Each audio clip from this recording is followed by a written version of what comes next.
Start करते हैं। Registered office clause हमने क्या पढ़ा था कि 4 टाइप है। सबसे पहला, ऑफिस कहाँ शिफ्ट करें, विद इन लोकल लिमिट, मतलब हमारी जो सिटी है हम सिटी के अंदर ही है, हम बस बिल्डिंग चेंज करें, एड्रेस चेंज करें, तो बोर्ड रेजोल्यूशन से काम चल जाएगा और हमें फुल एड्रेस बताना पड़ेगा आईएनसी 22 में। चेंज हो गया हमारा रजिस्टर्ड ऑफिस, आईएनसी 22 में बताना पड़ेगा। ये 2 याद है। चलिए अब हम सिटी से बाहर जा रहे हैं, एक सिटी से दूसरे सिटी में शिफ्ट हो रहे हैं।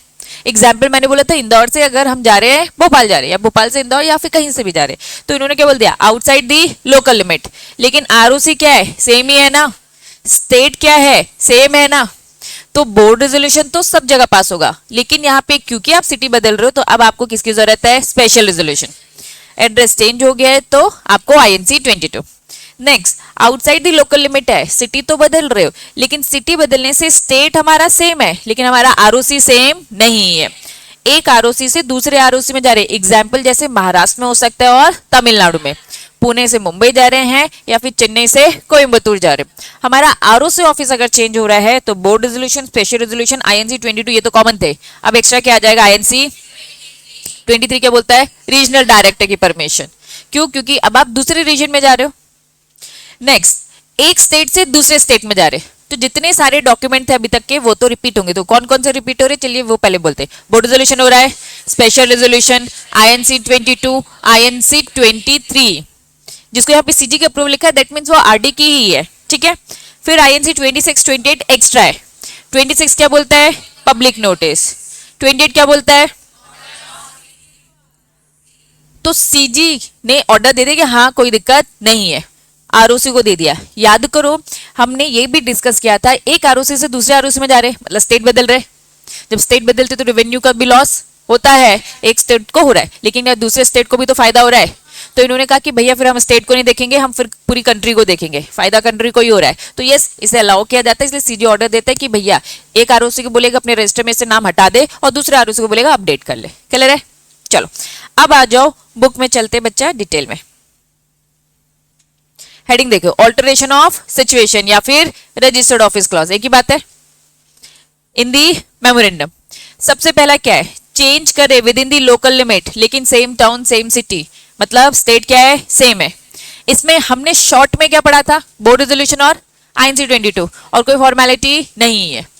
देखो बोर्ड रेजोल्यूशन इंटीमेट करना है रजिस्ट्रार को, रजिस्ट्रार को इंटीमेट कैसे करते हैं, आईएनसी 22। इन्होंने बोला आईएनसी 22 कब, विद इन 30 डेज, जब भी ये चेंज करने का सोचा, आपने चेंज करने का सोचा वहां से 30 डेज के अंदर नॉट इन्वॉल्व। मुझे बताओ क्या मेमोरेंडम चेंज हो रहा है, मेमोरेंडम चेंज नहीं हो रहा, क्योंकि मेमोरेंडम के सिचुएशन क्लॉज में क्या लिखते हैं, स्टेट ओनली, क्या फुल एड्रेस लिखते हैं क्या, तो मेमोरेंडम ऑल्टर हो रहा है क्या, नहीं, चेंज ही नहीं हो रहा है, इसलिए यहाँ पे बोर्ड रेजोल्यूशन से काम चल रहा है। क्या बात समझ में आई। अगर मेमोरेंडम चेंज होता है तो हम क्या करते हैं, स्पेशल रेजोल्यूशन। लेकिन यहाँ पे एकदम छोटी सी बात है, ठीक है, दूसरी सिचुएशन में भी देखना कि मेमोरेंडम में तो स्टेट ही लिखते हैं ना, जहां जहां स्टेट चेंज नहीं हो रहा है तो तब तक मेमोरेंडम ऑल्टर नहीं होगा। दूसरी सिचुएशन क्या है, outside the local limit, example में हम इंदौर से कहां जा रहे हैं, भोपाल जा रहे हैं, ठीक है, तो सेम सिटी टाउन, क्या स्टेट बदल रहा है, क्या मेमोरेंडम ऑल्टर हो रहा है, नहीं, लेकिन क्योंकि आप सिटी बदल रहे हो तो शेयर होल्डर का इंटरेस्ट अफेक्ट हो रहा है, तो इसलिए यहाँ पे ऐसा। चलिए एक्सेप्ट स्पेशल रेजोल्यूशन, मतलब स्पेशल रेजोल्यूशन पास करोगे तो हाँ है, आप एक सिटी से दूसरी सिटी में शिफ्ट हो सकते हो, ठीक है, with in state. Registered office not change, law की लैंग्वेज थोड़ी सी नेगेटिव लिखी रहती है, पहले अपन को क्या पढ़ना चाहिए, रजिस्टर्ड ऑफिस चेंज नहीं होगा अनलेस स्पेशल रेजोल्यूशन ना पास हो, एक्सेप्ट स्पेशल रेजोल्यूशन। क्लियर है, चलिए इन्होंने बोला हम एग्जिस्टिंग कंपनी की भी बात कर रहे हैं और एनी अदर कंपनी, अगर एक तरफ एग्जिस्टिंग कंपनी लिखा और दूसरी तरफ एनी अदर मतलब क्या होगा, न्यू। एग्जिस्टिंग कंपनी से मतलब हमारा ओल्ड कंपनी से है और एनी अदर कंपनी से हमारा मतलब क्या है, न्यू कंपनी, ठीक है। हो सकता है न्यू कंपनी अभी हमने रजिस्टर्ड किया लेकिन तुरंत में हम क्या करना चाहते हैं, अपना एड्रेस चेंज करना चाहते हैं, कर सकते हैं, कोई दिक्कत नहीं है। इन्होंने कहा आउटसाइड द लोकल लिमिट जा रहे हो, एसआर, इन्होंने कहा एसआर, हर केस में एसआर, बस उन्होंने थोड़ा सा लंबा खींच के लिखा है। कंक्लूजन ये है, एक सिटी से दूसरी सिटी में जाते हो लेकिन विद इन स्टेट हो, तो कोई टेंशन नहीं है, बस स्पेशल रेजोल्यूशन पास करो। तो पहला क्या है, अब हमने शॉर्ट में जो नोट्स पढ़े थे, पहला क्या पास किया था, बोर्ड रेजोल्यूशन, दूसरा क्या क्या था, स्पेशल रेजोल्यूशन, फिर तीसरा क्या था, आईएनसी 22, आईएनसी 22, उसमें क्या होता है आईएनसी 22 में? चेंज ऑफ रजिस्टर्ड ऑफिस मतलब फुल एड्रेस, ठीक है। चलिए, change with the same state, तीसरी सिचुएशन। अब क्या कर रहे हैं हम? चेंज, क्या स्टेट चेंज हो रहा है? नहीं। आरओसी चेंज हो रहा है? हाँ। अभी तक के दो सिचुएशन में हमारी आरओसी चेंज नहीं हो रहे थे, ठीक है। From one jurisdiction of registrar, jurisdiction मतलब एरिया होता है, जुरिडिक्शन मतलब क्या होता है? एरिया। एक रजिस्ट्रार के एरिया से हम जुरिडिक्शन ऑफ अनदर रजिस्ट्रार के पास जाते हैं, लेकिन स्टेट क्या है? सेम। ये जो सी वाला पॉइंट है ये बस दो ही स्टेट में एप्लीकेबल होगा, that was Maharashtra and Tamil Nadu, बाकी किसी में होगा ही नहीं, क्योंकि आरओसी चेंज हो रहा है, स्टेट सेम है, ये बस इन दोनों में पॉसिबल। चलिए, no change in registered office, खींच के लिखा जाता है, no change in registered office unless क्या ना हो जाए? Regional director. अब देखो, याद करो, बोर्ड रेजोल्यूशन भी चाहिए, स्पेशल रेजोल्यूशन भी चाहिए, आईएनसी 22 भी चाहिए, आईएनसी 23। ये आईएनसी 23 क्या था? Regional director. तो पहले ही पॉइंट ने बोल दिया भैया रीजनल डायरेक्टर की हमें परमिशन चाहिए, अदरवाइज हम आपको चेंज होने नहीं देंगे, आरओसी आपका चेंज हो रहा है, ठीक है। रीजनल डायरेक्टर आफ्टर हियरिंग, मतलब वो देखेगा ना, तो इन्होंने कहा कि हेयरिंग होगी, रीजनल डायरेक्टर बुलाएगा, सुनेगा कि क्यों चेंज कर रहे हो, ठीक है। ऑर्डर पास करेगा विद इन दी 30 डेज, जब भी एप्लीकेशन आए। एप्लीकेशन देते हैं हम आईएनसी 23 में, एप्लीकेशन देते रीजनल डायरेक्टर, बोलते कि भैया हम एक आरओसी से दूसरे आरओसी में शिफ्ट हो रहे, क्या हो जाए? तो वो बात तो करेगा ना, रीजन तो पूछेगा क्यों शिफ्ट हो रहे। अब आपके XYZ रीजन हो सकते हैं, हमें अपना बिजनेस ग्रो करना है, फॉर एग्जांपल हम कह रहे हैं कि भैया हमें पुणे से मुंबई जाना है, मुंबई में ज्यादा बड़ा मार्केट है, हम ज्यादा अच्छा बिजनेस कर पाएंगे, जो भी आप उसको रीजन दोगे। अगर रीजनल डायरेक्टर सेटिस्फाइड है तो ऑर्डर पास कर देगा, नहीं सेटिस्फाइड है तो नहीं करेगा, लेकिन जनरली कर ही देते हैं क्योंकि ऑब्वियसली सबका ग्रोथ प्रोस्पेक्टस रहता है, ठीक। तो रीजनल डायरेक्टर क्या करेगा? हेयरिंग करेगा और ऑर्डर पास कर देगा विद इन 30 डेज के अंदर, जब भी एप्लीकेशन आई थी। यहां तक चीज क्लियर है? तो पहले दो पॉइंट क्या बोल रहे हैं? रीजनल डायरेक्टर हाँ बोलेगा तभी चेंज कर पाएंगे, बस थोड़ा सा और कंटेंट के साथ बोला है। नेक्स्ट, कंपनी अब फाइल करेगी किसको? आरओसी को, कितने दिन के अंदर? Within 60 days. Date of the confirmation of the regional director. Regional director ROC के ऊपर आता है कि नीचे आता है? आरओसी सबसे नीचे है, देन उसके ऊपर कौन आता है? आरडी। तो पहले आरओसी से पूछेंगे कि आरडी से पूछेंगे? आरडी। आरडी ने ना हाँ बोल दिया तो आरओसी तो मानी जाएगा ना। तो सबसे पहला पॉइंट क्या होता है, जब आप अपना आरओसी बदलते हैं तो आरओसी बदलने के लिए आपको उसकी ऊपर वाली अथॉरिटी से पूछना पड़ेगा, वो ऊपर अथॉरिटी हमारी रीजनल डायरेक्टर है, ठीक है। चलिए, फिर आरओसी को इन्फॉर्म कर दो जब भी उसने ऑर्डर पास किया। आरओसी अपने रिकॉर्ड में वो चेंज मेंटेन कर देगी, जब आरडी ने मना कर दिया तो आरओसी को क्या ही फर्क पड़ता है। आरओसी ऑफ द स्टेट, क्या लिखा है? प्रीवियसली जो सिचुएटेड था, ठीक। Transfer all the document and paper to the new ROC. Pune पहले आरओसी हमारा पड़ता था, ठीक है, अब हम कहाँ शिफ्ट हो रहे हैं? मुंबई वाले आरओसी में। तो कुछ नहीं, अब पूरे काम, पूरे डॉक्यूमेंट, पूरे शिफ्टिंग होगी कि नहीं होगी, ठीक है, बस उन्होंने वो थोड़ा सा प्रोसेस फॉर्म में बताया, ठीक। नेक्स्ट सिचुएशन क्या थी? सॉरी, ये तो अभी कंटिन्यू है। जो रीजनल डायरेक्टर है शिफ्ट करेगा register office with in the same, इसके लिए एप्लीकेशन, ये उन्होंने डिटेल में बताया, ये तो पॉइंट पढ़ चुके ना। रीजनल डायरेक्टर के पास हम एप्लीकेशन दे रहे हैं, किस चीज की एप्लीकेशन दे रहे हैं? कि एक आरओसी से हम दूसरे आरओसी में जा रहे हैं, लेकिन स्टेट हमारा भी क्या है? सेम है। इन्होंने कहा कि फॉर्म कौन सा होता है? आईएनसी 23। साथ में फीस तो दोगे, जहां जहां फॉर्म है मतलब फीस है। INC 22 fees, MGT 14 fees, 23 fees, जितने फॉर्म फ्री में दोगे क्या? फॉर्म को अपलोड करते हो तो एक फीस लगती है, ठीक है। प्रिस्क्राइब फीस हमेशा लिखना, क्योंकि जब काम करोगे तभी फीस पता चलती है। चलिए, इन्होंने कहा कि फॉर्म के साथ कुछ अटैचमेंट दोगे, डॉक्यूमेंट दोगे। आईएनसी 23 किसको दे रहे हो? Regional director. रीजनल डायरेक्टर को जब दोगे तो पहले आपने बोर्ड रेजोल्यूशन पास किया होगा, सारे बोर्ड डायरेक्टर के हाँ है, सारे शेल्डर के हाँ है, अटैचमेंट में दो ये प्रूफ, ठीक है। और क्या लिखा है? डिक्लेरेशन दो, किसके द्वारा? की मैनेजर पर्सन। और कौन देगा? टू डायरेक्टर, कि भैया हमने कहीं भी डिफॉल्ट नहीं किया है, किसकी पेमेंट में? वर्कमैन। आपकी कंपनी के अंदर जितने भी वर्कमैन है, काम करने वाले, उनको आपने पूरी सैलरी दी है, उनका कुछ भी ड्यू नहीं है, ये डिक्लेरेशन दो, तब जाके हम एक आरओसी से दूसरे आरओसी, क्योंकि आपका ऑफिस शिफ्ट हो रहा है। खुद नोटिस करो, क्या सारे के सारे एम्प्लॉइज उठकर पुणे से क्या मुंबई चले जाएंगे? नहीं, कुछ तो होंगे ना जो कहेंगे नहीं भाई मैं मुंबई नहीं जाऊंगा, मुझे तो फिर दूसरी जॉब ढूंढनी पड़ेगी, ठीक है। तो हम ये देखना चाहते हैं कि भैया वॉलंटरी खुद से वो रिटायरमेंट ले लिए चल जाएगा, किसी के एम्प्लॉय का नुकसान नहीं होना चाहिए और सबकी सैलरी पूरी मिलनी चाहिए। तो ये सारी चीजें देखी जाती है, ठीक है। क्रेडिटर से पैसा भी लिया होगा कंपनी ने, तो भागने का तो नहीं सोच रही है, तो हमें क्रेडिटर की भी क्या चाहिए? कंसर्न, कि हम शिफ्ट करना चाहते हैं, क्रेडिटर को भी कोई दिक्कत नहीं है, क्योंकि पुणे में रहते थे क्रेडिटर, उन्होंने पैसे लिया था, कल को नहीं दे पाएंगे तो ऑफिस पहुंच जाएंगे। अब आप तो कहाँ शिफ्ट हो रहे हो, मुंबई, दिक्कत हो सकती है, तो क्रेडिटर की भी हमें कंसर्न चाहिए। ये सारे डॉक्यूमेंट के साथ आप रीजनल डायरेक्टर को अपनी एप्लीकेशन दोगे INC 23 में। और क्या डॉक्यूमेंट है, डिक्लेरेशन, किस चीज का, आपके अगेंस्ट कोई भी केस चल नहीं रहा है। एक्नॉलेजमेंट कॉपी इंटीमेशन टू किसको, chief secretary of the state as propose कि shifting the state the employ interest is not adversely affect. ये क्या लिखा है, chief secretary of the state. State का मतलब यहाँ पे हमारी पूरी इंडिया है, ठीक है। चीफ सेक्रेटरी मतलब उस गवर्नमेंट एम्प्लॉय की बात हो रही है, वो सरकारी बंदा जो ये पोजीशन होल्ड करता है, उसकी भी क्या होगा बच्चा, उसको भी इंटीमेट किया जाएगा कि हमने कहीं भी एम्प्लॉय के इंटरेस्ट को इफेक्ट नहीं किया।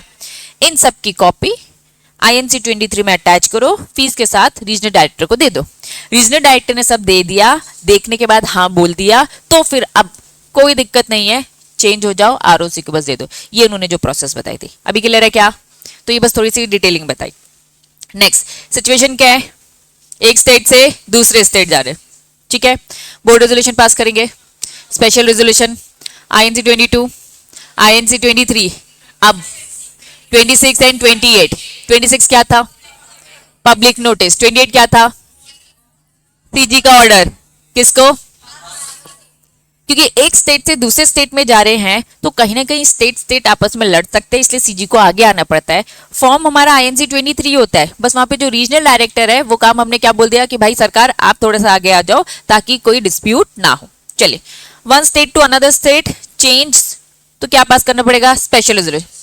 स्पेशल रेजोल्यूशन के साथ साथ आपको क्या कंफर्म करना पड़ेगा, सेंट्रल गवर्नमेंट से भी। जो हमने रीजनल डायरेक्टर बोला था ना, CG क्यों आ रहा है, क्योंकि दो स्टेट भिड़ सकते हैं, इसलिए सेंट्रल गवर्नमेंट को आना पड़ेगा। अभी जब मेरा एग्जाम्पल था कि ROC बदल रहा है लेकिन स्टेट तो सेम है, तो स्टेट गवर्नमेंट का मैटर, कोई टेंशन नहीं है, रीजनल डायरेक्टर देख लेगा। लेकिन जब दो अलग अलग स्टेट आते हैं तो CG भी आगे आएगा, फॉर्म वही रहेगा भले। सेंट्रल गवर्नमेंट क्या करेगा, डिस्पोज करेगा application with in the period of 60 days. Application किसको जाएगी, इससे पहले वाले केस में एप्लीकेशन रीजनल डायरेक्टर को जा रही थी, अब यहाँ पे किसको जाएगी, CG को। CG को भी हम पूरे वो डॉक्यूमेंट प्रूफ देंगे, सारी चीजें। Before passing it's order, CG से पहले ऑर्डर पास करे, किसकी कंसर्न चाहिए, क्रेडिटर की। किसकी कंसर्न चाहिए, डिबेंचर होल्डर, ये भी क्रेडिटर्स ही रहते हैं, और एनी अदर पर्सन जिसका भी पैसा से रिलेटेड इंटरेस्ट हमारी कंपनी से जुड़ा है, हमें सबकी कंसर्न चाहिए क्योंकि आप पूरा का पूरा स्टेट बदल रहे हो, ठीक है। तो सबकी हाँ है क्या स्टेट बदलने को लेकर, अगर हाँ नहीं है तो आप नहीं कर सकते, ठीक है। कंपनी फिर रजिस्ट्रार को बता देगी, क्या बता देगी, स्पेशल रेजोल्यूशन MGT 14 और CG का भी जो चल रहा है, ठीक है। One state to another certified copy of the order, CG ने ऑर्डर पास कर दिया, ROC को सारे डॉक्यूमेंट दोगे, ROC को क्या क्या दोगे, MGT 14 भी दोगे, और CG ने हाँ बोल दिया ये भी बताओगे। चलिए, order of the central government approving the alteration file by the company registrar to each state मतलब हर एक स्टेट को। अगर मैं शिफ्ट हो रही हूँ, फॉर एग्जाम्पल मैं यूपी से शिफ्ट हो रही हूँ, कहाँ, महाराष्ट्र में। यूपी से कहाँ शिफ्ट हो रही हूँ, महाराष्ट्र में, तो यूपी के भी ROC के पास जाएगा डॉक्यूमेंट और महाराष्ट्र के भी क्लियर है। चलिए, with in 30 days from the receipt of the certified copy of the order, ये ऑर्डर पास किया है CG ने, ये ऑर्डर पास किया है CG ने, INC 28। CG ऑर्डर जो पास करेगा वो किसको सबमिट करना है, ROC को, बताओ, ठीक है, बताने का तो इन्होंने बस लिखा है, और फिर फाइनली ROC क्या कर देगा। अब एक बात समझना, इन्होंने फ्रेश सर्टिफिकेट इसलिए दे दिया क्योंकि सर्टिफिकेट में कहीं ना कहीं स्टेट भी लिखा रहता है, ठीक है, स्टेट भी लिखा रहता है। पुराने एकदम की बात करूं तो पुराने में है ना इतनी सारी चीजें नहीं रहती थी, अब जैसे जैसे चीजें अपडेट होती जा रही है तो ये स्टेट भी लिखा रहता है, तो स्टेट लिखा रहता है, इस कारण से क्या होगा, अब आपका सर्टिफिकेट भी नया आएगा। पहले क्या था, सर्टिफिकेट में बस क्या होता था, नेम होता था, लेकिन अब क्योंकि उन्होंने स्टेट भी डाल दिया है तो अब आपको न्यू सर्टिफिकेट भी मिलेगा। पहले अभी आप यूपी दिख रहा होगा, अब क्या दिखेगा, महाराष्ट्र, तो फिर नया सर्टिफिकेट की भी जरूरत पड़ेगी, क्लियर है। चलो, क्या चारों सिचुएशन समझ में आ गई, पक्का। लेकिन नोटिस करो, मॉड्यूल बस थोड़ा सा इलैबोरेट करता है डिटेल में, अदरवाइज शॉर्ट में तो हमने पढ़ लिया ना, वही चीजें याद रखनी है आपको, और उसको शॉर्टकट फॉर्म में नहीं लिखना एग्जाम में, उसी को आपको क्या करना, थोड़ा सा इलैबोरेट, जो कि आपकी मॉड्यूल ने किया है उसकी आप हेल्प ले सकते हो, क्लियर है। प्रोसीजर में नहीं पढ़ाने वाली क्योंकि नेम क्लॉज की प्रोसीजर मैंने डिटेल में पढ़ाई थी, जब आपने डिटेल में प्रोसीजर देखी थी तो यही सब तो था, बोर्ड रेजोल्यूशन पास करो, एप्लीकेशन दो, फिर दोबारा आना तो बोर्ड मीटिंग, फिर जनरल मीटिंग का नोटिस, अगर कंपनी लिस्टेड है तो स्टॉक एक्सचेंज को इन्फॉर्म करो, ये लंबी चौड़ी प्रोसेस है, ठीक है। ये दिख रहा है, बोर्ड मीटिंग का नोटिस, लिस्टेड कंपनी को लेकर, फिर बोर्ड मीटिंग होल्ड करो, फिर इंटीमेट करो स्टॉक एक्सचेंज को। कब स्टॉक एक्सचेंज को इंटीमेट करना पड़ेगा? जब आपकी कंपनी लिस्टेड है। फिर ये लिखा है सेंड करो ईजीएम की नोटिस। फिर क्या करेंगे? ईजीएम की बातें न्यूज़पेपर में पब्लिश करो, ईजीएम कंडक्ट करो, फिर स्टॉक एक्सचेंज को इन्फॉर्म करो ईजीएम अच्छे से हो गई, क्या कंक्लूजन निकला। तो ये सारी चीजें अब ये डॉक्यूमेंट में इन्होंने ये सब दे दिए। प्लीज बच्चा 1-1-1-1 रीड कर लेंगे। बोलो समझ में आ गया? ठीक है, वैसे मैंने ये मार्क भी कर रखा है, मार्क करने वाली चीजें भी मैं अपलोड कर दूंगी। ठीक, प्रोसेस लंबी चौड़ी वही है। चलिए, प्रोसेस के बाद में लास्ट में 2-3 लाइन का एक कॉन्सेप्ट है, पहले वो देख लेते हैं। रजिस्ट्रार मतलब ROC, registrar of both state.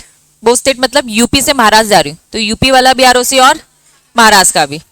Both state will approve और क्या करेंगे? अपडेट करेंगे। क्या अपडेट करेंगे? अपना रजिस्टर। यूपी वाला आरओसी रजिस्टर में से डिलीट करेगा और महाराष्ट्र वाला रजिस्टर में ऐड ऑन करेगा। ठीक है, न्यू सर्टिफिकेट कॉर्पोरेशन इशू हो जाएगा register with in 30 days. Clear है? चलो अब आ जाओ, वो सारी प्रोसेस आप लोग एक बार वन रीड कर लेना। सेम घिसी पिटी रिपीटेशंस है। हेडिंग क्या लिखा है? Steps after obtaining new certificate from ROC. ROC ने अब न्यू सर्टिफिकेट दे दिया, उसका क्या इफेक्ट होगा? सारे काम अब न्यू स्टेट के आरओसी के कंप्लायंसेस के हिसाब से होंगे। ठीक है, आपकी कंपनी में मेमोरेंडम चेंज हो गया है, स्टेट ही बदल गया है ना। स्टेट कैसे बदल गया? पहले यूपी लिखा था, अब क्या लिखा है? महाराष्ट्र। तो उन्होंने बस लिखा है इफेक्ट क्या है, मेक ऑल्टरेशन किस में? मेमोरेंडम में। रिपीट है। नेक्स्ट लिखा है आपकी स्टेशनरी में, बैनर में, साइन बोर्ड में, बिल्स में, इनवॉइस में, एक्सेट्रा सब में क्या लिखा होगा? नया एड्रेस। बाकी सब में भी नहीं तो पुराना था ना, चेंज करो। नेसेसरी एडवाइस सेंड टू किसको? शेयर होल्डर को, डिबेंचर होल्डर को, अदर कंसर्न पार्टीज को। एडवाइस दो कि भैया हमने क्यों चेंज किया है। ठीक है, क्या बेनिफिट होंगे, क्या फायदे होंगे, वो सब आपको बताना है। क्यों चेंज किया ना एक स्टेट से दूसरे स्टेट। नेसेसरी चेंजेस किसमें? लेटर हेड, बुक्स, रिकॉर्ड, किस चीज को लेकर? एड्रेस को लेकर। इन शॉर्ट मैं बोलूं, जितने आपके लीगल डॉक्यूमेंट थे जिसमें एड्रेस लिखा था पुराना, उसे बदल के क्या कर दो? नया बोल दो। बस इन्होंने एग्जाम्पल दे दे के बताया। चेंज करो, आपका पेन और 10 बना होगा। परमानेंट अकाउंट नंबर 10 क्या होता है? 10 क्या होता है? क्या होता है 10? अगर इसे टेम्परेरी बोला टैक्स की जगह तो मैंने पीटा। ठीक है, चलो जितने भी रिटर्न्स हैं जीएसटी के, सब में पुराना डेटा था, पुराना एड्रेस था, उन सबको क्या करेंगे? चेंज करेंगे। ठीक है, चलिए and inform all the government department, banks, customer, other wherever required. जहां जहां पुरानी इंफॉर्मेशन थी चेंज कर दो। फुल कंक्लूजन क्या है? सब जगह न्यू एड्रेस बता दो, खत्म। चाहे वो अब आपके कंपनी के अंदर का डॉक्यूमेंट हो या बाहर के लोग हो जिनके साथ आप डील करते हो, चाहे वो अब बैंक ही क्यों ना हो। क्लियर है? पक्का? चलिए केस लॉ, सबसे पहला केस दिख रहा है बच्चा, क्या लिखा है ये? सत्यश्री का केस है। आ जाइए, कंक्लूजन हमें याद रखना है। No notice serve on the state. एक स्टेट से पूछने की जरूरत नहीं है नोटिस देकर कि सर हम आपके स्टेट से जा रहे हैं और दूसरे स्टेट में बैठ के अब बिजनेस करेंगे। कर सकते, परमिशन लेने की जरूरत नहीं है। यहां पे फिर से वही वाली बात बताना चाहूंगी, अगर एक स्टेट को लॉस हो रहा है तो दूसरे स्टेट को फायदा हो रहा है, तो हम एज अ होल कंट्री देखेंगे, किसी एक स्टेट का नुकसान देखने वाले नहीं है। बस यही कंक्लूजन है। ठीक है, alteration is affected by changing. Register office जब एक स्टेट से दूसरे स्टेट जाते हैं तो यस, लॉस ऑफ रेवेन्यू किसी एक स्टेट को तो होता है, लेकिन साथ ही में इंक्रीज होता है रेवेन्यू ऑफ द अदर से। Interest of a particular state is not consider. किसी एक स्टेट का इंटरेस्ट हम कंसीडर नहीं करेंगे, बट हम इंटरेस्ट किसका देखेंगे? As a country whole. तो इसी कारण से कंक्लूजन क्या है? किसी एक स्टेट से नोटिस देके परमिशन लेने की आपको जरूरत नहीं है। ठीक है, क्योंकि यहाँ पे किसकी चलेगी? सीजी की चलेगी। अभी हमने लास्ट प्रोसेस पढ़े थे, 4 पॉइंट पढ़े थे, A B C D. D वाले पॉइंट में क्या था? एक स्टेट से दूसरे स्टेट। तो किससे पूछा जा रहा था?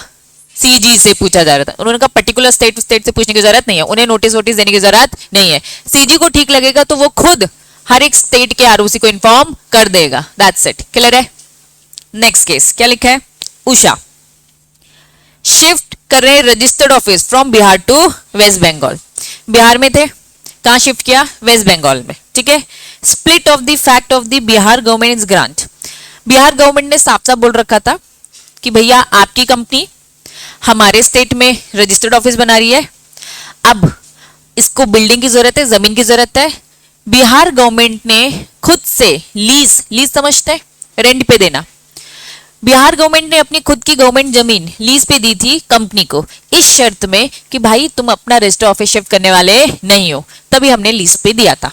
ठीक है, अब जो ये कंपनी वो क्या कर रही है, शिफ्ट कर रही है।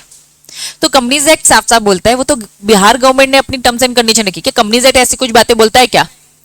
कंपनीज एक्ट ऐसा कोई भी बैरियर नहीं रखता है किसी की भी टर्म्स एंड कंडीशन। वो तो अब गवर्नमेंट के साथ है, गवर्नमेंट ने लिखा होगा, फाइन लगेगा। अब कंपनी शिफ्ट कर रही है क्योंकि उसे ज्यादा मुनाफा चाहिए, ज्यादा बेनिफिट चाहिए, तो वो अब बिहार गवर्नमेंट को पैसे दे, वो अलग बात है। लेकिन क्या बिहार गवर्नमेंट ये कंडीशन लगाकर रोक सकती है क्या कि आप रजिस्टर ऑफिस चेंज कर लो? रोक सकती है क्या? नहीं कर सकती। बिहार गवर्नमेंट उनसे भले पैसे ले ले। अग्रीमेंट हुआ होगा बिहार गवर्नमेंट और कंपनी के बीच में। अग्रीमेंट में क्या लिखा होगा? कंडीशन, हम आपको लीज पे दे रहे हैं, आप अपना कभी भी रजिस्टर ऑफिस चेंज नहीं करोगे। इनकेस अगर ये अग्रीमेंट टूटता है तो आपको अच्छा खासा कंपनसेशन फाइन देना पड़ेगा, ये अग्रीमेंट में लिखा होगा। लेकिन क्या कंपनीज एक्ट ऐसा बोलता है क्या कि आप रजिस्टर ऑफिस कभी चेंज नहीं कर सकते? कर सकते हैं, हम तो पढ़ ही रहे हैं ना, आप अपना रजिस्टर ऑफिस चेंज कर सकते हैं।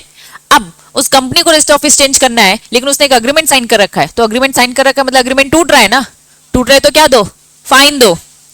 लेकिन क्या बिहार गवर्नमेंट ये बोलकर उन्हें रोक सकती है? रोक नहीं सकती है, फाइन ले सकती है। बस बात समझ में आ रही है डिफरेंस? तो चलो फटाफट रीड करेंगे। कंपनी कहाँ की थी? बिहार की। कहाँ शिफ्ट हुई? वेस्ट बंगाल। बिहार गवर्नमेंट ने क्या बोला? भैया हमने आपको लीज में लैंड दी थी, कंडीशन क्या थी? कंडीशन थी not shift the registered office but CLB लिखे, सीएलबी मतलब कंपनी लॉ बोर्ड। वापस आते हैं, आज की डेट में कंपनी से रिलेटेड जितने भी केसेस होते हैं कहाँ जाते हैं? एनसीएलटी। कुछ नहीं तो एनसी, कुछ नहीं तो कहाँ? चलिए पुराना कंपनी लॉ समझते हैं। पुराना कंपनी लॉ बोलता था सबसे पहले केस जाता था सीएलबी में, सीएलबी बोले तो कंपनी लॉ बोर्ड। खुश नहीं है तो कहां जाते थे? हाई कोर्ट में। खुश नहीं है तो कहां जाते थे? Supreme court. ये चलता था। तो कहीं कहीं आपको हाई कोर्ट का डिसीजन दिखेगा, कहीं कहीं आपको किसका डिसीजन दिखेगा? Company law board. That means ये पुराना स्ट्रक्चर था, इसीलिए ये नाम दिखेंगे। तो उस टाइम पर कंपनी लॉ बोर्ड ने बोल दिया ऑल्सो हेड, उसने बोला कि भाई ये कंडीशन तो रोक नहीं सकती है रजिस्टर ऑफिस चेंज करने से। इसके अलावा सीएलबी ने ये भी बोला also held that interest of the free loan, अगर बिहार गवर्नमेंट ये बोलती कि हम आपको फ्री लोन दे रहे हैं, इसमें इंटरेस्ट नहीं लगेगा, आपको लोन पे करने की जरूरत नहीं है, इस शर्त पे कि आप रजिस्टर ऑफिस चेंज नहीं करोगे, तो अगर ऐसी भी कोई कंडीशन होती तो भी क्या रोक सकते हैं क्या? नहीं। तो फ्री लोन की कंडीशन, इंटरेस्ट फ्री लोन की भी कंडीशन रोक नहीं सकती है। सेल टैक्स माफ कर देंगे, ये कंडीशन भी रोक नहीं सकती है। इलेक्ट्रिसिटी माफ कर देंगे या फिर एनी अदर सब्सिडी दे रखा है, तो उन्होंने साफ साफ बोल दिया ये कोई मुद्दे नहीं बनते रोकने के लिए। No bar on the shifting, कोई शिफ्टिंग को रोक नहीं सकता, ना टैक्स फ्री वाली कंडीशन, ना इंटरेस्ट फ्री वाली, ना electricity other subsidy whatever. Clear है? एग्जाम में केस आएगा घुमा फिरा कर कि गवर्नमेंट है, गवर्नमेंट ने बोल दिया कि आप शिफ्ट नहीं करोगे, टर्म्स एंड कंडीशन में लिखा है। अब जो ये कंपनी है वो चेंज करना चाह रही है, अब मुझे बताओ क्या वो चेंज कर सकती है? हाँ, आराम से। बस उसे क्या करना है? पे करना पड़ेगा फाइन या compensation as per agreement. Clear है? क्योंकि कंपनीज एक्ट अलाउ करता है कि हम कंपनीज एक्ट के बियॉन्ड जा रहे हैं क्या? नहीं, हम तो अल्ट्रा वायरस है या फिर इंट्रा वायरस है? क्या है? इंट्रा वायरस है ना। ठीक है, दोनों केस का कंक्लूजन फटाफट। पहले केस का कंक्लूजन क्या था? किसी एक पर्टिकुलर स्टेट का लॉस नहीं देखेंगे, रादर हम क्या देखेंगे? पूरी कंट्री का फायदा। दूसरे केस में क्या था? कंपनी के रजिस्टर ऑफिस को शिफ्ट करने से कोई भी कंपनी रोक नहीं सकती, गवर्नमेंट की कोई भी ऐसी टर्म्स एंड कंडीशन हो, ठीक है, ये कोई बैरियर नहीं है। हेडिंग देखो क्या लिखा है, एम्प्लॉय राइट टू ऑब्जेक्ट। क्या ऑब्जेक्ट करोगे? Shift register office from one state to another. कुछ लीगल केसेस है, मतलब कुछ एम्प्लॉइज होंगे जो रोक रहे होंगे, क्या बोल रहे होंगे? रजिस्टर ऑफिस मत चेंज करो। रजिस्टर ऑफिस चेंज करने का क्या उनके पास, सॉरी, ऑब्जेक्ट करने का क्या उनके पास कोई राइट है क्या? सच बताऊं तो कोई राइट नहीं है, क्योंकि ये कंपनी किसके भलाई के लिए कर रही है? शेयर होल्डर की भलाई के, ओनर की भलाई के लिए। जेन्युइन रीजन तो देना पड़ेगा ना। रीजन हमेशा क्या होगा? ग्रोथ। रीजन हमेशा क्या होगी? ग्रोथ। कहीं भी हम शिफ्ट करते तो पर्पस क्या होता है? लॉस करवाना कि प्रॉफिट? स्टार्टिंग में तो हम प्रॉफिट ही सोचते हैं, वो तो किस्मत खराब होती है कि लॉस हो जाता है। ठीक है, तो अभी हमारा पर्पस क्या है? ग्रो करना। तो क्या एम्प्लॉय के पास कोई राइट है कि वो ऑब्जेक्शन रेज करे? बिल्कुल भी नहीं। अब कुछ केसेस हुए थे, उन केसेस का कंक्लूजन है। चलिए, सबसे पहले भारत कॉमर्स का केस है। एम्प्लॉय का एक यूनियन था, यूनियन तो रहता है, यूनियन लीडर आपने सुना ही होगा। यूनियन लीडर एक होता है और पूरी की पूरी एक यूनियन होती है, मतलब एक ग्रुप होता है। ठीक है, फैक्ट्रीज के होते हैं, कंपनीज के होते हैं। तो एक पूरा का पूरा यूनियन था, वो अपोज था कि हम आपको चेंज करने नहीं देंगे। क्या चेंज हो रहा होगा? ऑब्वियसली शिफ्ट हो रहा होगा रजिस्टर्ड ऑफिस। क्यों? उन्होंने अपना रीजन बताया, यूनियन ने अपना रीजन बताया। क्या रीजन बताया? कि भैया लॉस हो रहा है रेवेन्यू का, और क्या लॉस हो रहा है? अनएम्प्लॉयमेंट का इन दी स्टेट। जिस स्टेट में ये कंपनी है, अब ये कंपनी इधर से शिफ्ट हो रही है, अपना रजिस्टर ऑफिस चेंज कर रही है। चलिए एग्जांपल लेते हैं, यूपी से हम शिफ्ट हो रहे हैं, कहाँ? महाराष्ट्र में हो रहे हैं। तो यूपी से जब हम अपना चेंज कर रहे हैं रजिस्टर ऑफिस, तो वहां की यूनियन ने क्या बोला कि आप शिफ्ट हो रहे हो ना, इस कारण से लॉस हो रहा है। किस किस चीज का लॉस हो रहा है? दो चीज। पहला लॉस क्या बताया? रेवेन्यू का, पैसे, अब स्टेट गवर्नमेंट को पैसे नहीं मिलेंगे। दूसरा लॉस क्या बताया? कि बेरोजगारी, अनएम्प्लॉयमेंट। मुझे बताओ, अगर एक स्टेट में कम हो रहा है तो दूसरे स्टेट में बढ़ भी तो रहा है ना। ये तो फिर वही वाली बात आ गई। कौन सी वाली बात? कि किसी एक स्टेट के लॉस को नहीं देखेंगे, पूरी कंट्री एज अ होल देखेंगे। तो उन्होंने ये ग्राउंड रखा। क्या इस ग्राउंड के बेसिस में क्या वो जीत सकते थे? बिल्कुल भी नहीं। तो साफ साफ बोल दिया, यूनियन ने जो बातें रखी थी, कैन नॉट अपोज, ये ग्राउंड बिल्कुल भी सही नहीं थे और वो केस हार गए। कंपनी ने अपना ऑफिस शिफ्ट कर लिया। नेक्स्ट, ठीक है, मेटल बॉक्स का केस है। आ जाए, shifting of the registered office scheme approve by the, क्या लिखा है? BIFR। फुल फॉर्म जानते हो? वापस वापस वापस, बी रिप्रेजेंट करता है बोर्ड को, आई रिप्रेजेंट करता है इंडस्ट्रियल, एफ रिप्रेजेंट करता है फाइनेंस, और फिर आर रिकंस्ट्रक्शन। मतलब आपकी कंपनी का पूरा रिकंस्ट्रक्शन हो रहा है। आपकी कंपनी खत्म हो गई है, फाइनेंशियली वीक हो गई है, सिक हो गई है, बीमार हो गई है। अब बस कंपनी का वाइंड अप होने वाला है, लेकिन ट्राई किया जाता है उसे बचाने का। आज की डेट में एक लॉ आया है, that was IBC, insolvency bankruptcy code. अब ये काम इनके पास शिफ्ट हो गया है। ठीक है, पहले ये काम किसके पास था? एक अथॉरिटी के पास था, जिसको हम, अथॉरिटी का नाम है BIFR। क्या ये बात समझ में आ रही है? आज फॉर एग्जाम्पल आपने येस बैंक का हाल देखा, येस बैंक खत्म ही होने वाला था। ठीक है, उसे बचाया गया, तो उसे बचाने का प्रोसेस इंसॉल्वेंसी बैंकरप्टी कोड में था। ठीक है, एक इंसॉल्वेंसी ऑफिसर होता है, जो आप ही लोग भी बन सकते हो। ठीक है, CA CA में ये सब इंसॉल्वेंसी ऑफिसर होते हैं। तो ये पूरी प्रोसेस करते हैं, और उन्होंने येस बैंक को बचाया। कैसे बचाया? SBI के अप्रोच किया, SBI ने क्या कर लिया? उसकी 50% टेक ओवर कर लिया, शेयर्स ले लिए, और उन्होंने वो संभाल रहे उसे। तो ऐसा ही होता है। तो पहले ये काम कौन सी अथॉरिटी करवाती थी? BIFR। ठीक है, तो शिफ्ट किया गया registered office as per scheme approved by BIFR। BIFR को उस कंपनी को बचाना था, तो बचाने के लिए उसने क्या सोचा कि इसका रजिस्टर्ड ऑफिस चेंज करना पड़ेगा, तब जाके ये कंपनी थोड़ी सी ठीक से काम कर पाएगी। तो ये रजिस्टर्ड ऑफिस चेंज करने का डिसीजन किसका था? क्या कंपनी का था? क्या नहीं, उस अथॉरिटी का था, जो आज हमारी डेट में आज वो अथॉरिटी IBC हो गई है। ठीक है, तो एक स्कीम, स्कीम मतलब क्या होता है? प्लान। स्कीम मतलब क्या होता है? प्लान। प्लान अप्रूव किया गया था BIFR ने, उसने कहा शिफ्ट करो, तब जाके काम होगा। The workers no right to object. क्या अब मुझे बताओ, वर्कर्स ऑब्जेक्शन रेज कर सकते हैं क्या? नहीं। पहले तो उसी जगह पर थी ना, तो अच्छे से काम चल रहा था क्या? नहीं, लॉस में चली गई। तो क्या वर्कर अब ऑब्जेक्शन रेज कर सकते हैं क्या? नहीं, क्योंकि इसमें उन्हीं की भलाई है, अदरवाइज तो कंपनी वाइंड अप हो जाएगी, वर्कर की तो वैसी जॉब छिन जाएगी ना। तो साफ साफ बोल दिया, भैया वर्कर तो ऑब्जेक्शन रेज नहीं करेगा, continue of the company employment ensure करना है। बस BIFR जब भी प्लान तैयार करता है, तो वो ट्राई करता है कि किसी भी वर्कर की, किसी भी एम्प्लॉय की नौकरी ना जाए। ठीक है, हम ट्राई करते हैं कि भैया तुम यहां से इधर शिफ्ट हो गए, फॉर एग्जांपल हम पुणे से मुंबई जा रहे हैं, तो पुणे से सारे वर्कर्स को शिफ्ट कर दिया जाएगा कि चलो आओ मुंबई। लेकिन हर कोई आ पाएगा क्या? नहीं। जो नहीं आ पाएगा उनको क्या बोल दिया कि आप क्या ले लो? Voluntary retirement. कंपनी नहीं निकालेगी, एक्सपेल नहीं करेगी। कंपनी बोलेगी तुम्हें निकाल दिया, तुम्हें निकाल दिया, तुम्हें निकाल दिया। कंपनी ऐसा कुछ भी नहीं करेगी। कंपनी क्या कह रही है? हम तो कह रहे चलो ना, सबको हम सैलरी देंगे वहां पर, लेकिन जो नहीं जा पा रहा है वो खुद से डिसीजन लेगा। कंपनी किसी को नहीं निकालेगी। बस इस बात का एंश्योरिटी लेनी पड़ती है, अथॉरिटी इस बात का बस ध्यान रखे। क्लियर है बच्चा? जैसे कि येस बैंक, येस बैंक में जितने एम्प्लॉइज थे, एम्प्लॉइज थे उसमें पूरे पूरे शेयर्स किसने खरीद लिए? SBI ने खरीद लिए, लेकिन स्टिल वो एम्प्लॉय तो है ना, जिसको छोड़ना है वो अपनी मर्जी से छोड़े, लेकिन कंपनी निकालने वाली नहीं है। ठीक है, चलिए नेक्स्ट केस क्या है? ये आइसक्रीम खाते भी होगे, क्वालिटी आइसक्रीम, ठीक है। चलिए क्वालिटी आइसक्रीम का केस था, क्या केस था? शिफ्टिंग किया उन्हें, शिफ्ट किया register office from West Bengal to Delhi, West Bengal में थी, दिल्ली में शिफ्ट होते हैं, ठीक। अपोज कर रहे थे दो एम्प्लॉयज, कितने एम्प्लॉयज थे? दो एम्प्लॉय थे। सुनने वाले क्या इनकी? नहीं। ग्राउंड क्या था? Their action against the company was prejudice. इन्होंने क्या बोला कि कंपनी में ना केस चल रहा है। इन दो एम्प्लॉय ने क्या बोला? रजिस्टर ऑफिस को वो रोकना चाहते थे, वो नहीं चाहते थे वो शिफ्ट हो जाए। कैलकाटा से वो कहाँ जा रहा था, शिफ्ट कहाँ हो रहा था? वेस्ट बंगाल से दिल्ली, ठीक है, सॉरी वेस्ट बंगाल से दिल्ली।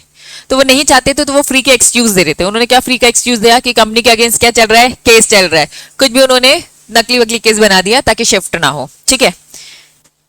पता लगाया गया कि भैया ऐसा कुछ भी नहीं है, no order from any court, ठीक है। क्या लिखा है? There was no restrain order, ऐसा कोई कोर्ट ने ऑर्डर ही नहीं दिया था, कोई केस ही नहीं बन रहा था, ठीक है, अगेंस्ट दी प्रपोज शिफ्टिंग।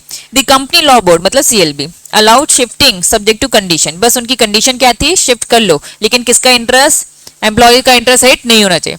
वो जो दो एम्प्लॉय अगेंस्ट थे वो एक्चुअल में दिल्ली शिफ्ट नहीं होना चाहते थे, लेकिन कंपनी तो ऑफर कर रही है ना, चलो आओ दिल्ली, थोड़ी सी सैलरी भी बढ़ाएंगे, क्योंकि दिल्ली में रहने का खर्चा भी तो बढ़ेगा, सैलरी भी बढ़ाई जाती है।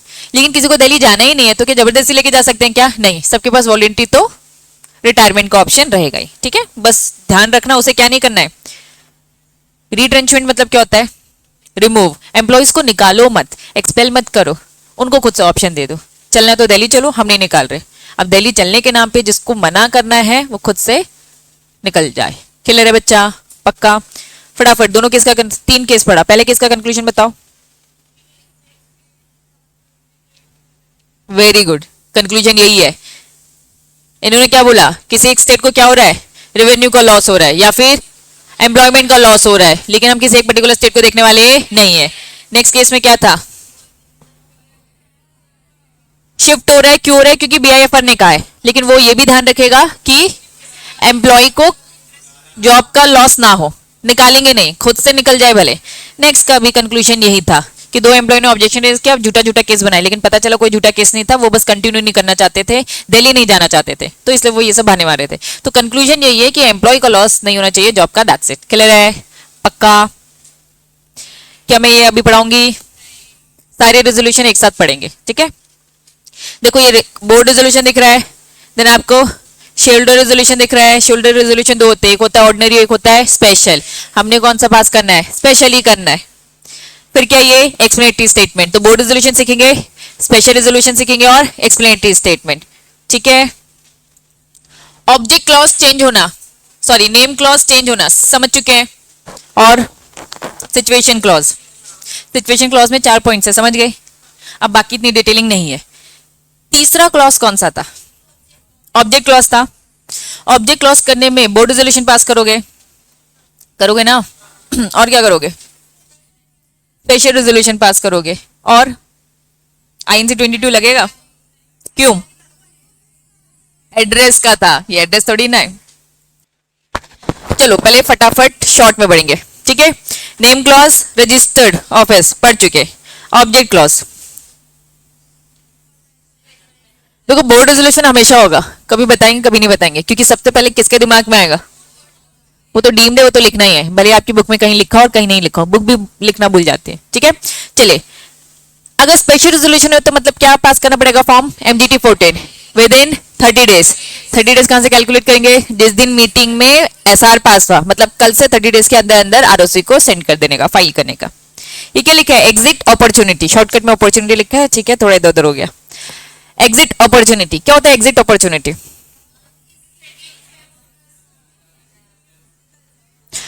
ऑब्जेक्ट क्लॉज मतलब कंपनी का काम क्या क्या है, ठीक है। कंपनी का काम है फ्लाईओवर बनाने का। मुझे लग रहा है कि भाई फ्लाईओवर बनाने में बहुत फायदा है, मैं कंपनी का मेंबर हूं। अब कंपनी कह रही है हम अपना ऑब्जेक्ट क्लॉज चेंज कर रहे हैं, अब हम फ्लाईओवर नहीं बनाएंगे, अब बस हम ब्रिज बनाया करेंगे।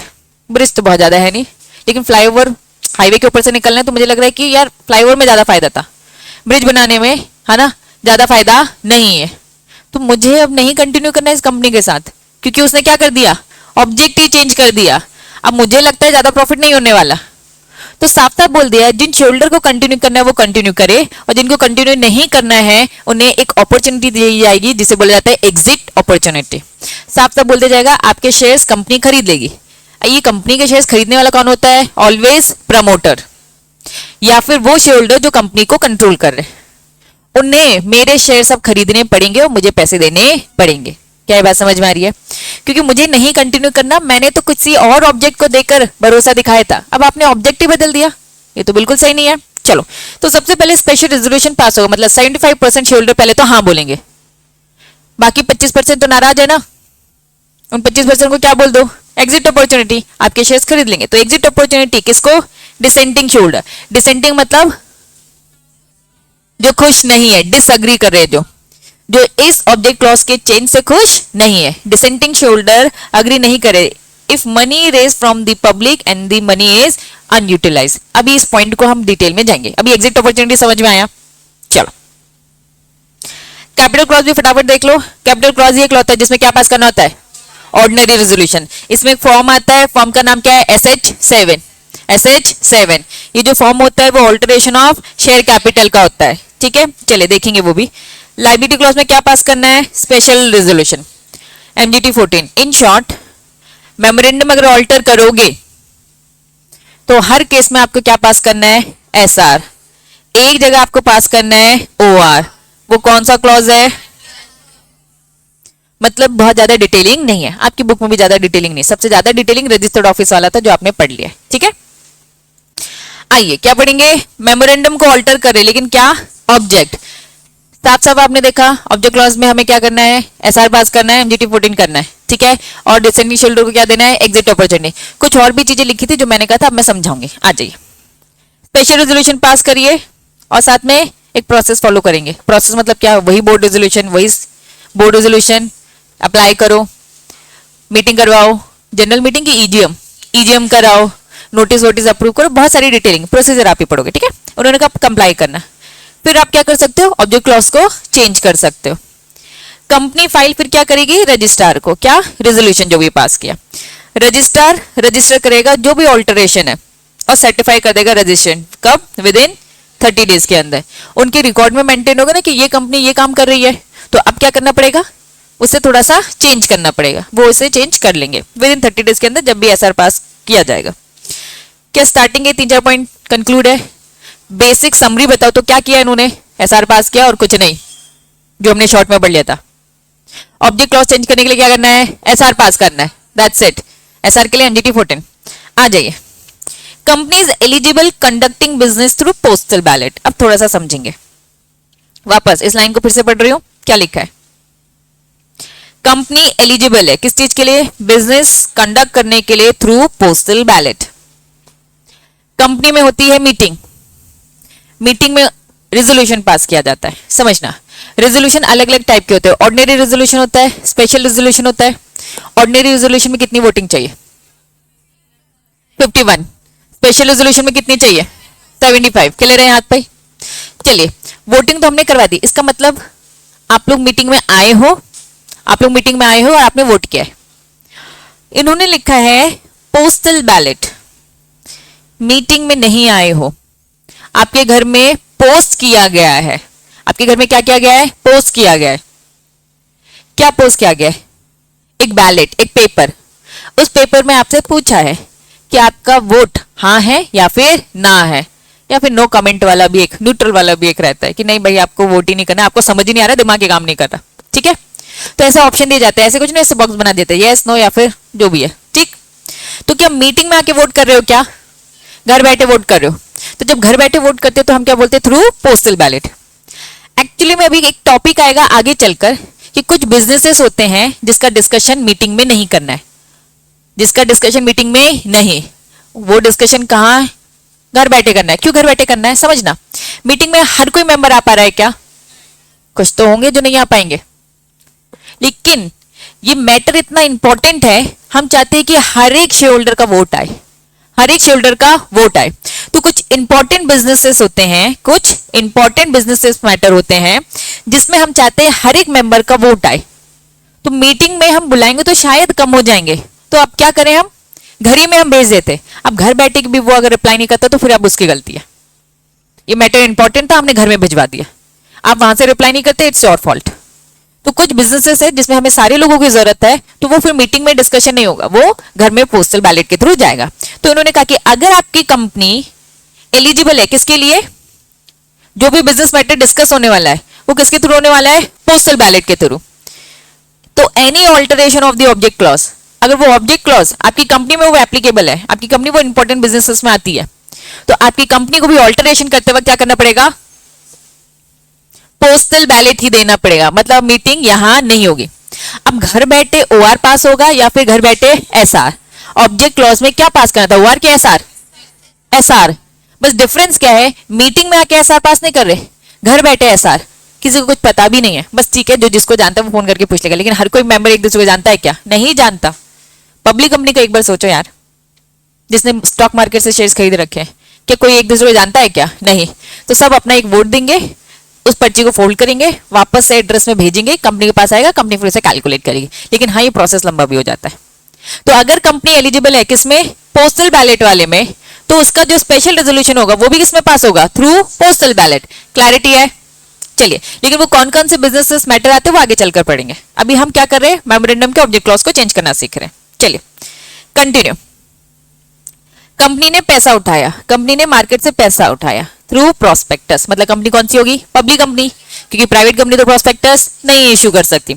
अगर किसी पब्लिक कंपनी ने प्रोस्पेक्टस देके पैसा उठाया है और पैसा क्या है अब, अनयूटिलाइज, पैसा बचा है। मेरा एग्जाम्पल वापस से मैं रिपीट कर रही हूँ, फ्लाईओवर का काम था, कंपनी का क्या काम था, फ्लाईओवर का। अब मैं इसे चेंज कर रही हूँ ब्रिज बनाने के काम पर, लेकिन मैंने जनता से पैसे किस चीज के लिए लिए थे, फ्लाईओवर के, और अभी फ्लाईओवर में पूरा पैसा लगाया नहीं, पैसा क्या है, अनयूटिलाइज। डिफरेंस समझ रहे हो, पूरा यूज कर दिया तो फिर मुझे अब पूछने की जरूरत नहीं है, क्योंकि पूरा यूज कर दिया तो मतलब इससे पैसा आएगा वापस वापस वापस। तुम लोग कंपनी के शेयर होल्डर हो, कंपनी कौन सा काम करती है, फ्लाईओवर, तुमसे पैसा लिया और फ्लाईओवर में पूरा लगा दिया, मतलब रिटर्न आने की बारी है तो रिटर्न आपको मिल जाएगा। लेकिन अभी पैसा बचा है और मैंने अपना पर्पस बदल दिया, पर्पस क्या बदल दिया, अब मैंने ब्रिज बनाऊंगी अब मैं, तो पैसा बचा है ना, तो मुझे मालूम है ब्रिज बनाने में उतना पैसा रिटर्न प्रॉफिट नहीं आएगा, तो तुम्हारे मन में क्या आएगा, वापस ले लो अपने पैसे, वापस ले लो। तो डिसेंटिंग शेयर होल्डर मतलब डिसएग्री, डिसएग्री क्या, जो ऑब्जेक्ट क्लॉज चेंज नहीं करना चाहते। डिसेंटिंग शेयर होल्डर को एक एग्जिट अपॉर्चुनिटी दी जाएगी, तब दी जाएगी जो प्रोस्पेक्टस में ऑब्जेक्ट क्लॉज लिखा है उससे रिलेटेड पैसा अगर यूटिलाइज नहीं हुआ है तो ऑप्शन दिया जाएगा, अगर यूटिलाइज हो गया है तो ऑप्शन देने की जरूरत नहीं है, खुद बेच देना कल को स्टॉक मार्केट में, एक बार रिटर्न तो आ जाए, डिविडेंड तो मिल जाए 1 साल का। क्लियर है बच्चा, तो अनयूटिलाइज अमाउंट है तो no change its object, no change लिख दिया, लेकिन नीचे पढ़ो अच्छे से क्या लिखा है, अनलेस, मतलब स्पेशल रेजोल्यूशन के बाद चेंज हो जाएगा ना। पहले तो पूछो ना, 75% लोगों ने हाँ बोल दी, 25 ने ना बोल दी, 25 को ऑप्शन दे दो वापस रिटर्न करने का पैसा, लेकिन तब जब आपने पैसा यूज नहीं किया है, तो यूज हो गया ना, तभी ऑप्शन देने की जरूरत ही नहीं है, तब आप अपनी मर्जी से बेचो, अपनी मर्जी से बेचो, अब कंपनी की रिस्पॉन्सिबिलिटी नहीं है आपसे खरीदने की। ठीक, चलिए डिटेल्स, पूरी पूरी डिटेल्स न्यूज़पेपर में दे दो। हम पहले ब्रिज बना, सॉरी हम पहले फ्लाईओवर बनाते थे, अब ब्रिज बना रहे, पूरी डिटेल दे दो न्यूज़पेपर में, इंग्लिश और वर्नाकुलर। वर्नाकुलर मतलब लोकल लैंग्वेज, जहां आपकी कंपनी का रजिस्टर्ड ऑफिस है वहां जो लैंग्वेज चलती है उस न्यूज़पेपर में ये बात स्प्रेड कर दो। डिसेंटिंग शेयर होल्डर मतलब नाखुश, disagree share holder, given opportunity to exit, मतलब ये कौन खरीदेगा, प्रमोटर खरीदेंगे, या फिर वो शेयर होल्डर खरीदेंगे जो क्या कर रहे हैं, कंपनी को कंट्रोल, मतलब प्रमोटर जैसे ही होते हैं वो एक तरीके से। क्लैरिटी है, पक्का। फॉलोइंग कंपनीज पास स्पेशल रेजोल्यूशन ऑल्टर करेगी object clause by means of postal ballot only. कौन करेगी, अभी बताओ मुझे, वो कंपनी करेगी जो बिजनेस, जिसकी बिजनेस पोस्टल बैलेट की कवरेज में आ रहे। हम पूरी लिस्ट पढ़ेंगे कि ये मैटर है, ये काम है, कंपनी कभी भी इससे रिलेटेड डिस्कशन करेगी तो उनको अपनी मीटिंग पोस्टल बैलेट के थ्रू, रेजोल्यूशन पोस्टल बैलेट के थ्रू करवाना है। तो उन्होंने कहा कौन सी कंपनी पोस्टल बैलेट के थ्रू आएगी, वो सारी कंपनी जिनके पास मोर देन मेंबर्स, मतलब प्राइवेट कंपनी आएगी कभी, तो पोस्टल बैलेट की डेफिनेशन में इन्होंने कहा पोस्टल बैलेट के दायरे में कौन कौन कंपनी आ रही है, वो कंपनी आ रही है जिसमें मोर देन मतलब 200 है तो भी नहीं, 200 वन होना चाहिए। या फिर कंपनी जिसने क्या किया है, प्रोस्पेक्टस से पैसा उठाया है स्टिल, लेकिन पैसा अभी, तो वो भी क्या करेंगे, अब पोस्टल बैलेट के थ्रू एसआर पास करवाएंगे। क्लियर है? वापस पोस्टल बैलेट की डेफिनेशन में कौन कौन सी कंपनी आती है? इन्होंने कहा वो कंपनी जिसमें मेंबर 200 से ज्यादा है। हम चाहते भैया सबकी परमिशन चाहिए, मीटिंग शायद नहीं करवा पावा वैसे कि सब आ पाए। दूसरा, जिसका पैसा अभी अनयूटिलाइज है, उनको पोस्टल बैलेट से एसआर पास कराना है। एसआर ही पास होगा पोस्टल बैलेट में भी, घर बैठे ओआर भी पास हो सकता है और एसआर भी। अभी हम एसआर करें तो एसआर होगा। ठीक है, प्रोसीजर पढ़ लेना। क्या लिखा होगा प्रोसीजर में, सोचो एक बार। बोर्ड मीटिंग का नोटिस, जनरल मीटिंग का नोटिस पहले तैयार करो। हमने ये भी पढ़ा था ना, कंपनी में सीएस है तो सीएस करेगा, सीएस नहीं है तो डायरेक्टर को ऑथराइजेशन दे। यही सारी चीजें लिखी बच्चा, मैं नहीं पढ़ने आने वाले तुम लोग को, लेकिन डाउट मैं लूंगी पढ़कर डाउट पूछने का।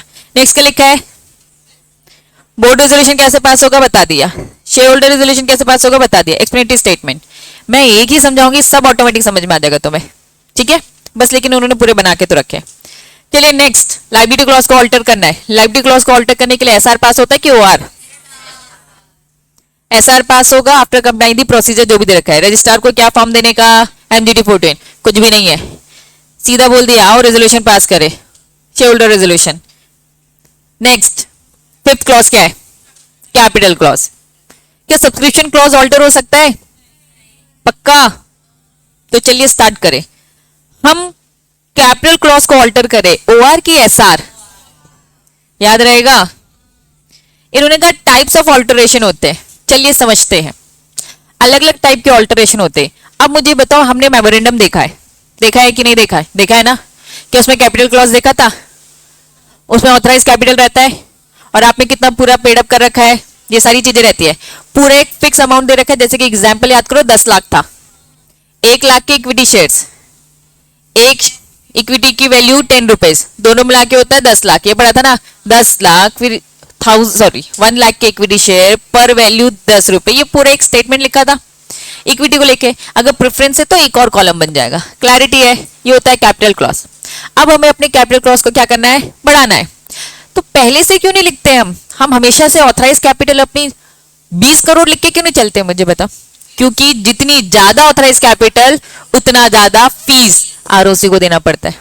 तो भैया कंपनी अभी छोटी है तो क्या कर लो भाई, कम लिखो ऑथराइज, पैसा आ जाएगा, फीस देने के लिए लीजिए। फीस भी होते हैं, स्टैंप ड्यूटी अलग देनी पड़ती है, बहुत सारे नाटक होते हैं। ठीक है, तो सरकार को बहुत पैसा जाता है, आरओसी को भी जाएगा, स्टैंप ड्यूटी मतलब स्टेट गवर्नमेंट को भी जाएगा। ठीक, चलो अजय, इन्होंने कहा कैपिटल क्लॉज को ऑल्टर करना है तो ऑथराइज कैपिटल भी चेंज हो सकता है। तो इन्होंने टाइप्स बताए कि आप अपने ऑथराइज कैपिटल को क्या कर रहे हो, इंक्रीज। ऑब्वियसली इंक्रीज करोगे, डिक्रीज नहीं करोगे, फीस दे चुके हो। ठीक है, डिक्रीज करोगे तो क्या ही मतलब दोबारा से फीस दोगे। तो पहला टाइप, आप अपने ऑथराइज कैपिटल को इंक्रीज करते हो, ये एक टाइप का ऑल्टरेशन हो सकता है। दूसरा क्या लिखा है, कंसोलिडेट करना एंड डिवाइड करना। समझना, मेरी कंपनी के पास 100 शेयर है, मेरी कंपनी के पास क्या है, 100 शेयर है। मैंने 100 शेयर को डिवाइड किया है, 2 वर्ड लिखे, कंसोलिडेट और क्या लिखा है, डिवाइड। 100 शेयर है, मैंने कहा कि भाई एक काम करते हैं, सॉरी एक शेयर है, उसकी वैल्यू मैंने क्या बोल दिया समझ लो, 100। या फिर मैं क्या कर दूं, 10 शेयर है और उसकी वैल्यू क्या कर दूं, 10, तब भी 100 होंगे ना। चेंजेस देखो कैसा है, पहले भी वैल्यू 100 थी, अभी भी वैल्यू क्या है, 100 है, लेकिन लिखने का तरीका बदल रहा है। लिखने का तरीका क्या है कि भाई 100 है, हमारा पूरा का पूरा कैपिटल कितना है, 100 है, नंबर ऑफ शेयर्स कितने हैं, 1 है, और पर की वैल्यू क्या है, 100, तब जाके पूरा 100 होता है ना। समझ रहे हो?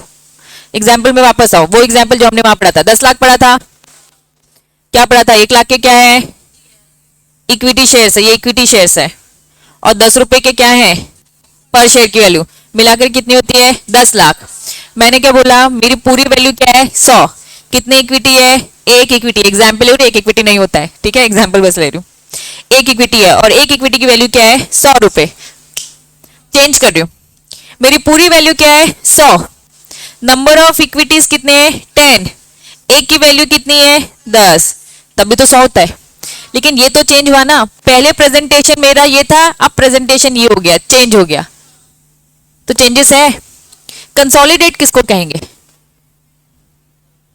ऊपर वाले को, ये कंसोलिडेट होगा और ये क्या होगा, डिवाइड होगा। तो आपकी कंपनी में या तो एक शेयर है, आपने उसको तोड़ दिया, एक शेयर को कितने में तोड़ दिया, 10 में, और रुपीस बढ़ा दिए, टूटा है ना, तो मतलब आपने डिवाइड किया। या फिर आपके पास 10 शेयर थे, आपने उसको क्या कर दिया, जोड़ दिया, मतलब क्या कर दिया, कंसोलिडेट कर दिया। तो इन्होंने कहा आप ऐसा भी कर सकते हो। कंपनी यस ऐसा करती है। क्यों करती है तो उतना ही है, लेकिन एक शेयर की वैल्यू कम ज्यादा हो रही है। पहले एक शेयर की वैल्यू कितनी थी, 100, अब एक शेयर की वैल्यू कितनी हो गई, 10। तो यस, कंपनी कंसोलिडेट डिवाइड करती है, या फिर ऑल करती है, या फिर एनी ऑफ शेयर कैपिटल, कुछ पार्ट किया। ठीक है, तो जो कुछ भी है, इससे क्या हमारा कैपिटल क्लॉज ऑल्टर हो रहा है। हाँ, हम अलग अलग टाइप के ऑल्टरेशन पढ़ रहे हैं। पहला ऑल्टरेशन क्या है, ऑथराइज कैपिटल को बढ़ाना। दूसरा, या तो कंसोलिडेट करना या तो डिवाइड करना। कन्वर्ट करना या तो पूरी की पूरी, या फिर एनी, क्या, fully paid up share into stock. Stock क्या होता है, बंच होता है। एक बंच पे हमने कहा 50 शेयर्स है, एक बंच पे हमने बोला 60 है, वो कंपनी की अपनी मर्जी है। तो हमने क्या किया, शेयर्स का बंच बना दिया स्टॉक में। तो लिखने का प्रेजेंटेशन चेंज होता है, हर कंपनी का अपना अपना स्टॉक की वैल्यू सकती है। ठीक है, हम कह सकते हैं भैया हमारे एक स्टॉक में कितने आते हैं, 100 शेयर्स आते हैं, 20 आते हैं, 30 आते हैं, जो भी है। ठीक है, रिकन्वर्ट, या फिर क्या कर दिया, आपने स्टॉक लिखा था, या फिर आपने रिकन्वर्ट क्या कर दिया, फुल्ली पेड अप शेयर्स का। क्या बात समझ में आ रही है, आपने 10 के बंच बना के लिख दिए, या तो सब खुले खुले आपने लिख दिए। ये बस ऐसे ही मार्केट में बेचने जा रहे हैं, या तो लमसम बेचते हैं, या तो सिंगल सिंगल। ठीक है, चलो ये समझ में आया। नेक्स्ट क्या लिखा है, सब डिवाइड। ये डिवाइड था और ये क्या लिखा है, सब डिवाइड, डिफरेंस है, मतलब और डिवाइड कर दिया। कैसे डिवाइड किया, शेयर्स ऑफ छोटे छोटे अमाउंट का कर दिया। वो भी कब किया, जब अनपेड है या फिर रिड्यूस शेयर। समझना, एक शेयर की वैल्यू 10 रुपए, एक शेयर की वैल्यू क्या है, 10 रुपए। एप्लीकेशन का अमाउंट होता है, अलॉटमेंट का होता है, फर्स्ट कॉल होता है, फाइनल कॉल होता है। हमने एप्लीकेशन का पैसा मंगवाया, काम चालू किया, और पैसे की जरूरत पड़ी अलॉटमेंट, और पैसे की जरूरत पड़ी फर्स्ट कॉल। अब हमारा काम खत्म हो गया, हमें अब और पैसे की जरूरत नहीं है। तो हमने क्या बोल दिया कि भाई 8 रुपए हमने आपसे लिए, अभी 2 रुपए लिया नहीं है। अब एक काम करते, शेयर की वैल्यू क्या कर देते, 8 रुपए ही कर देते। तो यस, ऐसा सब डिवाइड किया जाता है। ये कंपनी की जरूरत के हिसाब से होता है, ये कंपनी के ऊपर है, वो उनका खुद का पर्सनल डिसीजन है। लेना है लो, नहीं लेना मत लो।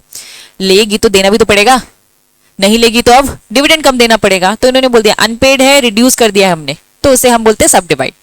नेक्स्ट, या तो हमने क्या कर दिया, शेयर्स को कैंसिल ही कर दिया। क्यों कैंसिल कर दिया होगा, पैसा नहीं दिया, फोरफिट भी समझते हैं। ठीक है, या फिर कुछ शेयर होल्डर है गुमशुदा हो गए, ढूंढ रहे पता ही नहीं चल रहे। ठीक है, तो इन्हें फिर क्या कर दिया जाता है, डिमिनिश कर दिया जाता है, खत्म कर दिया जाता है, कैंसिल कर दिया जाता है। लेकिन इसकी डिटेलिंग और है, कब कब किया जाता है, ये पूरी प्रोसीजर हम पढ़ेंगे। लेकिन अभी हमारा टॉपिक क्या चल रहा है कि कैपिटल क्लॉज को जब हम ऑल्टर करते हैं तो अलग अलग टाइप के ऑल्टरेशन है। टोटल हमने 5 ऑल्टरेशन पढ़ा। पहला ऑल्टरेशन क्या था, ऑथराइज्ड कैपिटल इंक्रीज करना। दूसरा, कंसोलिडेट करना या फिर डिवाइड करना। कन्वर्ट करना किसमें, इनटू स्टॉक। सब डिवाइड करना या फिर कैंसिल करना। जितने भी हमने अभी ऑल्टरेशन पढ़े, नॉट रिक्वायर्ड कंफर्मेशन, हमें ट्रिब्यूनल बोले तो एनसीएलटी से पूछने की जरूरत नहीं है। एक्सेप्ट पूछना जब आप ऑल्टरेशन किसका करोगे, कंसोलिडेशन और डिवीजन का, which result in change in voting percentage. अगर आप कंसोलिडेशन में या फिर डिवीजन में चेंज कर रहे हो और उससे वोटिंग पावर में कोई चेंज नहीं आ रहा है तो मत करो। मतलब क्या, एनसीएलटी से पूछने की जरूरत नहीं है। लेकिन अगर वोटिंग पावर में चेंज आ रहा है तो उन्होंने कहा तब पूछना पड़ेगा। ठीक है, not taken unless is approve by the tribunal. Clear है। वापस सारे के सारे जितने भी हमने ऑल्टरेशन पढ़ी, एनसीएलटी की परमिशन लेनी है कि नहीं लेनी है, नहीं लेनी है। पहले वाले में लेनी है क्या, नहीं। दूसरे में लेनी है क्या, तीसरे में लेनी है क्या, चौथे में लेनी है क्या, नहीं। इन्होंने बोला बी में लेनी पड़ेगी। तब लेनी पड़ेगी जब कंसोलिडेट डिवीजन से वोटिंग पावर में चेंज आता है। मतलब नहीं आएगा तो भी नहीं लेने की जरूरत है। याद रहेगा, भूल जाओगे, लिख के दे रही हूं, भूल जाओगे। देखते हैं, चैलेंज। ठीक है, चलो मैं बता रही हूँ, बस एक बार इसको खत्म करूँ, है ना। कॉपी ऑफ द रेजोल्यूशन किसको फाइल करना है, आरओसी को। कौन सा वाला, एमजीडी 14 ही। ठीक है, बाकी ये क्या दे रखा है, बोलो पढ़ लोगे। एक प्रोसीजर डिटेल में पढ़ी ना, सब घिसी पिटी वही है, लेकिन स्टिल एक बार पूछने का। फिर क्या, रेजोल्यूशन दिख रहा है ना, बस इसको एक बार कंप्लीट कर रही हूँ क्योंकि ये पूरा एंड है। पूरा का पूरा मेमोरेंडम ऑल्टर हो गया।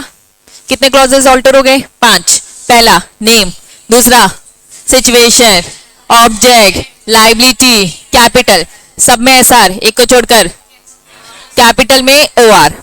इन्होंने कहा ऑल्टरेशन कर लिया, रजिस्ट्रेशन नहीं करोगे? सबका कंक्लूजन ये, जब भी मेमोरेंडम को ऑल्टर करोगे रजिस्ट्रार को फाइल करो। पहला स्पेशल रेजोल्यूशन का एमजीटी 14, सेंट्रल गवर्नमेंट की भी अप्रूवल। आईएनसी कौन सा था? 23 कि 24? 24 नेम क्लॉज में पढ़ा था, वही वाला है। आरडी में चले गए थे और फिर उसमें चेंज हो गया था। ठीक है, चलिए स्पेशल रेजोल्यूशन आरओसी को भेज दो। रजिस्ट्रार क्या करेगा? रजिस्टर कर देगा 30 दिन के अंदर, वो भी अपना पूरा अपडेट कर लेगा। खत्म यहाँ पे पूरा का पूरा मेमोरेंडम। क्लियर है बच्चा? पक्का? अब मैं डाउट ले लूँ तुम लोग के।